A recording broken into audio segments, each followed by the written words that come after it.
तो हमारे सर्वेश दादा हैं, कहने लगे यार प्यार मोहब्बत नहीं करेंगे, नहीं करेंगे। क्यों नहीं करोगे? तो मैं आपको बता दूं साहब, मैं यहाँ पर पहली बार आया हूँ। मेरा एक बचपन का दोस्त है, ये टिकटॉक पे बहुत वायरल हुआ। उसने हमको एक लव स्टोरी सुनाई थी अनुराग जी, हमने रोते रोते लव स्टोरी सुनी थी।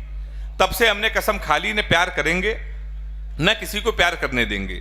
वो लव स्टोरी हम आप लोगों को सुना दे रहे हैं। मेरा चैलेंज है, किसी की हिम्मत हो तो प्यार करके दिखा देना। वो लव स्टोरी कुछ इस तरीके की है, जब हम 3 साल के थे तब वो पैदा हुई थी। हम कक्षा 2 में आए, वो केजी में आई। हम 5 में आए, वो 4 में आई।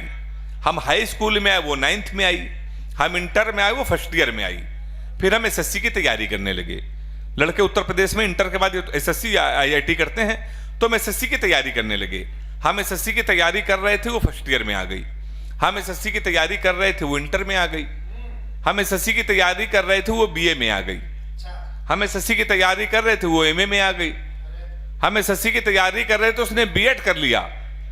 हम एसएससी की तैयारी कर रहे थे, उसने एमएड कर लिया। हम एसएससी की तैयारी कर रहे थे, उसने एमफिल कर ली। हम एसएससी की तैयारी कर रहे थे, उसने पीएचडी कर ली। हम एसएससी की तैयारी कर रहे थे, प्रोफेसर बन गई। शनिवार को उसकी शादी, इतवार को हमारा एसएससी का पेपर है।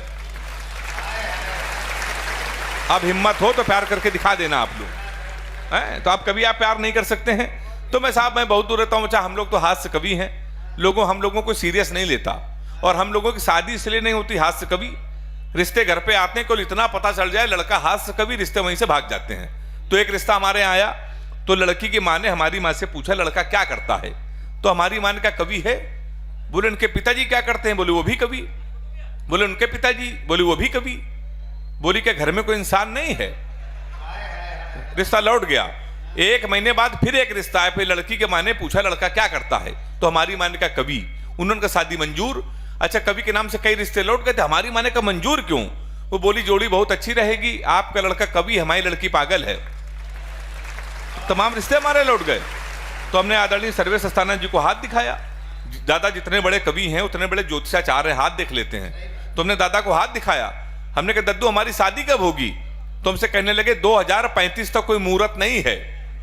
हमने कहा उसके बाद? बोले उसके बाद कोई जरूरत नहीं है। तो हमारी वो शादी भी कैंसिल हो गई साहब। फिर एक दिन हमारी शादी बिल्कुल फाइनल, इंदु भैया पिताजी ने हमसे कहा कि 11 बजे चलना है लड़की को देखने लखनऊ, तुम्हारी शादी फाइनल। हमने कहा ठीक। हम 11 बजे सुबह नहा धो के सूट वूट पहन के तैयार कि होने वाली बीबी को देखने जाना था। पिताजी का ठीक 11:15 बजे फोन आया, कहने लगा बेटा हम तो नहीं जा पाएंगे, हमको ऑफिस में काम आ गया है, तुम अकेले जाओ और होने वाली बीबी को पसंद करो, शादी फाइनल। पर एक बात याद रखना, ब्राह्मण घर में पैदा हुए हो, ये घर की परंपरा है।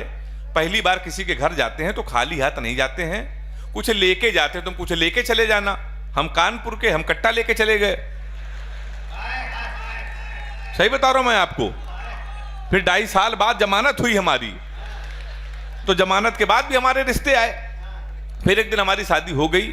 मेरे पीछे जितने देश के बड़े कवि उस दिन आए थे बारात। सर बिल्कुल सच्ची घटना बता रहा हूं अनुराग जी, भारत और पाकिस्तान का मैच था क्रिकेट का सेमीफाइनल 3-4 साल पहले। उसी दिन हमारी शादी थी। तो हमने पिताजी से कहा पूरा हिंदुस्तान मैच देख रहा है हमारी, आप शादी कर रहे हो? नहीं माने, कर दी। भारत और पाकिस्तान का सेमीफाइनल मैच, हमारी शादी। हमारे कुछ कानपुर के दोस्त हमारी बारात में डांस कर रहे थे, कान में मोबाइल लगा के भारत पाकिस्तान सेमीफाइनल मैच की कमेंट्री भी सुन रहे थे। दोनों काम एक साथ करे, बारात में डांस कर रहे, कान में मोबाइल लगा कमेंट्री सुन रहे। हम दूल्हे के बीच में सजे थे, घोड़ी के ऊपर बैठे थे। जैसे बारात घर पहुंचने वाले थे, एक लड़का घूम के हमारी तरफ चिल्लाया, बोला छक्का। हम डर गए साहब। हमने कहा कहां छक्का? कहने लगा विराट कोहली ने मारा है। तो हमने कहा कोहली ने मारा तो हमारी तरफ क्यों देख रहे हो? शादी के पहले दिन छक्का कह रहा हो देख के हमको। हमने कहा अब की मारे तो हमारी तरफ ना देखना। पता चला 2 मिनट बाद इंडिया मैच जीत गई। किसी ने खुशी के मारे घोड़ी के नीचे सुतली बम रख दिया। अब वो बम फटा तो घोड़ी भागने लगी, हम भी भागने लगे। हमने चलती घोड़ी से पिताजी को फोन मिलाया। हमसे बोले कहां हो बेटा? हमने कहा पिताजी भाग रहे हैं। बोले किसके साथ?